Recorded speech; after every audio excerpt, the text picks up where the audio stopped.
साथ एक और बड़ी खबर आ रही है, उसका भी रुख कर लेते हैं। जहां बांग्लादेश का जो विमान है, ट्रांसपोर्ट विमान है, उसे देखा गया है। ये बड़ी जानकारी, भारतीय एयरस्पेस में बांग्लादेशी ट्रांसपोर्ट विमान को देखा गया है। उनका जो विमान है AJAX 1431, जो कि लगातार आगे बढ़ते जा रहा है, जिसकी ट्रैकिंग हम आपको दिखा रहे थे कि वो किस तरीके से कोलकाता अगरतला के रास्ते होते हुए आगे बढ़ा है, झारखंड होते हुए बिहार में दाखिल हुआ है। अब भारतीय एयरस्पेस में बांग्लादेशी ट्रांसपोर्ट विमान को देखा गया है। जीडी बख्शी सर, यहाँ पर यह भी बताया जा रहा है, जैसा आपने 1975 का जिक्र लगातार किया कि उनके पिता भी अपना देश छोड़ करके जाना नहीं चाहते थे, शेख हसीना भी शायद जाना नहीं चाहती थी, क्योंकि सूत्र ये कह रहे हैं कि वो जाने से पहले अपना एक भाषण रिकॉर्ड करना चाहती थी, देशवासियों को संदेश देना चाहती थी, लेकिन मौका ही नहीं मिला। हालात ऐसे बन गए। जहां पे दिल्ली पहुंचने वाली है शेख हसीना, दिल्ली पहुंचने वाली है शेख हसीना। बिहार के ऊपर है हसीना का विमान जिस तरीके से आ रहा है उसको दिखा रहे हैं कि ट्रैकिंग के जरिए कि कहां पहुंचा है। और आप देखिए जो फ्लाइट नंबर है वो है AJAX 1431 से आ रही है हसीना, दिल्ली की तरफ पहुंचने वाली है। दिल्ली पहुंचने के बाद वो कहां जाएंगे, इसको लेकर के तमाम कयास लगाए जा रहे हैं। कुछ लोगों का आकलन है कि वो लंदन जाने वाली है, कुछ लोगों का आकलन है कहीं और जाने वाली है। लेकिन इस बीच बड़ी खबर ये कि बिहार के रास्ते होते हुए जो शेख हसीना का विमान है वो दिल्ली पहुंचने वाला है। विमान नंबर क्या बताया हमने आपको, और फिलहाल जो शेख हसीना का विमान है दिल्ली की तरफ रुख कर रहा है।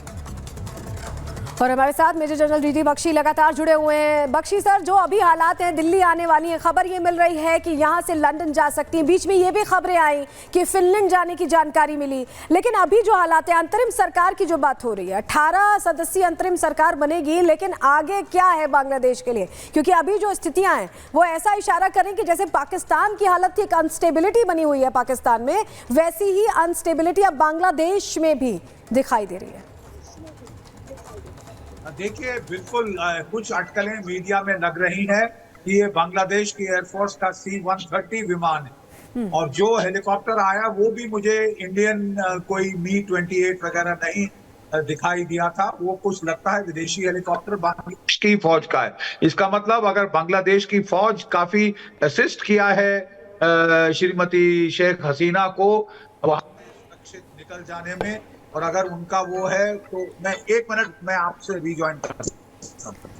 ठीक है सर, लेकिन ये तस्वीरें भी हम लगातार आपको दिखा रहे हैं, AJAX 1431 जो कि लगातार आगे बढ़ रहा है। 2 तस्वीरें दिखा रहे हैं जब शेख हसीना ने बांग्लादेश को छोड़ा और इसी के साथ अगरतला पहुंची। उसके रास्ते वहां पर BSF के बड़े ऑफिसर भी पहुंचे हुए थे 24 घंटे के लिए। भारत पर और साथ ही बांग्लादेश की जो सीमा है उस पर अलर्ट जारी कर दिया गया है। इसी के साथ शेख मुजीबुर रहमान की मूर्ति को तोड़ा गया है, और इतना ही नहीं, शेख मुजीबुर रहमान 1975 में जिनकी हत्या कर दी गई थी, उन्हें बांग्लादेश का जनक कहा जाता है। प्रदर्शनकारियों ने उनकी मूर्ति को भी नहीं छोड़ा, उनकी मूर्ति को भी बख्शा नहीं है, तोड़ दिया है।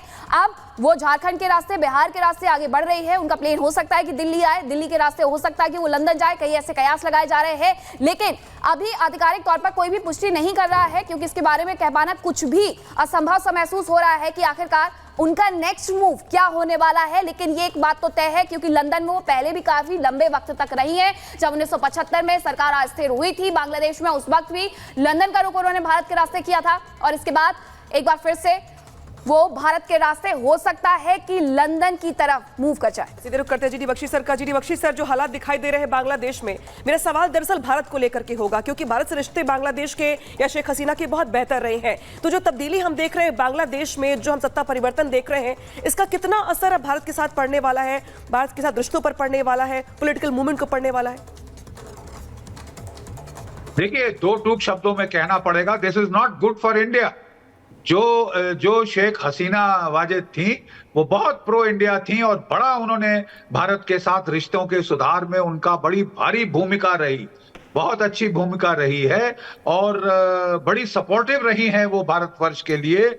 और वो जो सिलीगुड़ी कॉरिडोर जो है, चिकन्स नेक, उसको बाईपास करने के लिए हमारा जो इंफ्रास्ट्रक्चर डेवलपमेंट है through Bangladesh, linkage with north east वगैरह, बहुत उन्होंने भारत की सपोर्टिव रही। जैसा कि मैंने बताया, पिछले कई महीनों से वो ये संकेत दे रही हैं कि विदेशी ताकतें उनको चाहती हैं कि वो उनका तख्ता पलट करें। वो वहां पे डिमांड कर रहे हैं कि बेस दो, आइलैंड लीज करो, सबमरीन हमारी जो है वो आके चीन की बांग्लादेश के पोर्ट्स में आए, इत्यादि इत्यादि, जो उन्होंने रेजिस्ट किया। She is a good friend of Bangladesh, इसमें कोई शक की बात नहीं है।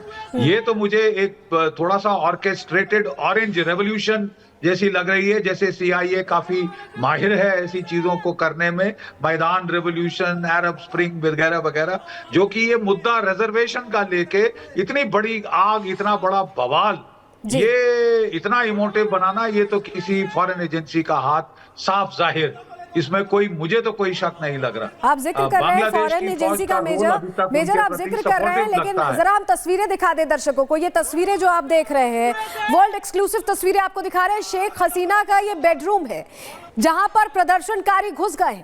प्रदर्शनकारी देखिए, कर्फ्यू लगा था इससे पहले, लेकिन कर्फ्यू के बावजूद बड़ी संख्या में लोग सड़कों पर उतरे थे और प्रदर्शन उग्र होता चला गया। शेख हसीना को 45 मिनट का अल्टीमेटम दिया गया और उसके बाद शेख हसीना वहां से उड़ान भरती हैं। तस्वीर पहले देख लीजिए। बाहर चली गई है, वो हमने सुना है कि एक सुरक्षित जगह पे अभी वहीं पे आप शेख हसीना जी हैं अभी। और मिलिट्री ने भी एक मतलब मार्शल लॉ की तरह इम्पोज कर लिया है।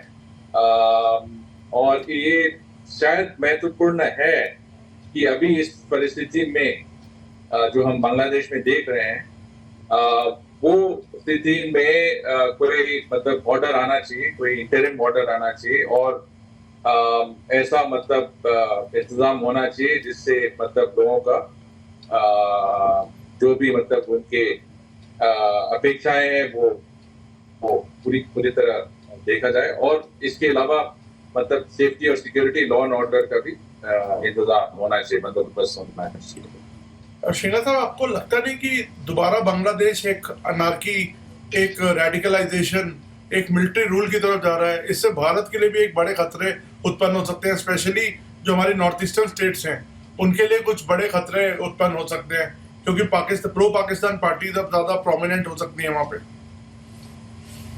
हाँ, वो खतरा जरूर है, पर मेरे पूरी तरह यकीन है कि हमारा सरकार, हमारे जो लोग हैं जिससे जो इस मुद्दा देख रहे हैं, वो मतलब उनका योगदान यही होगा कि बांग्लादेश के जो भी हैं अभी मिलिट्री और बाकी कोई इंटरिम एडमिनिस्ट्रेशन, उनसे संपर्क हो और जो हमारे मतलब देश के हित में जो भी करना है वो हम करेंगे।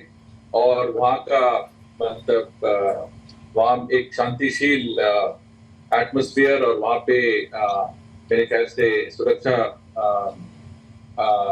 होना बहुत ही जरूरी है हमारे लिए, और खास तौर से हमारे मतलब पूर्वी भारत के लिए। और मेरे ख्याल से अभी जो चर्चाएं चल रही हैं वो पॉजिटिव तरह चल रही है और हम पूरी तरह मतलब हमारे देश के हित में हमारे लोग काम। आपको लगता है कि शेख हसीना के खिलाफ एक साजिश हुई है, कोई विदेशी हाथ भी इसके पीछे है? क्योंकि अभी ज्यादा लंबा समय नहीं हुआ है कि जब शेख हसीना इलेक्ट होके आई हैं वापस। हाँ, हमने देखा है कि जो प्रोटेस्ट और डेमोन्स्ट्रेशन जो पहले स्टूडेंट्स ने शुरू किया था, बाद में कोई मतलब इस मौका छीन के कुछ ऐसे एंटी सोशल एलिमेंट्स जैसे कि जमात इस्लामी और ये ऑपोजिशन BNP पार्टी भी दाखिल हुए। और वो देखते हुए हमें लगता है कि हो सकता है कि कोई ऐसा मतलब विदेशी देश भी हो जिसका हाथ भी इस इन मामलों में हुआ होगा। पर यही है कि बांग्लादेश में शांतिशील एनवायरनमेंट, सुरक्षा होना हमारे देश का हित में है, और जो भी कुछ मतलब इसके लिए जरूरी है वो हमें प्रयास करना चाहिए कि वही मतलब स्थिति आ जाए।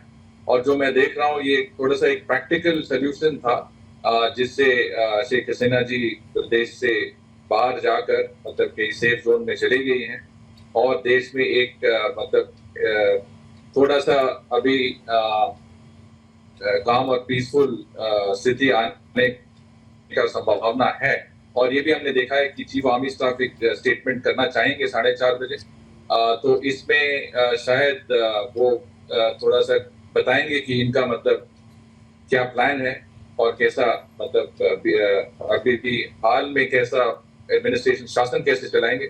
और मुझे लग रहा है कि एक थोड़ा सा इंटरिम शासन तो जरूर होगा जिससे देश चलेगा, और सुरक्षा के लिए मिलिट्री का हाथ जरूर होगा।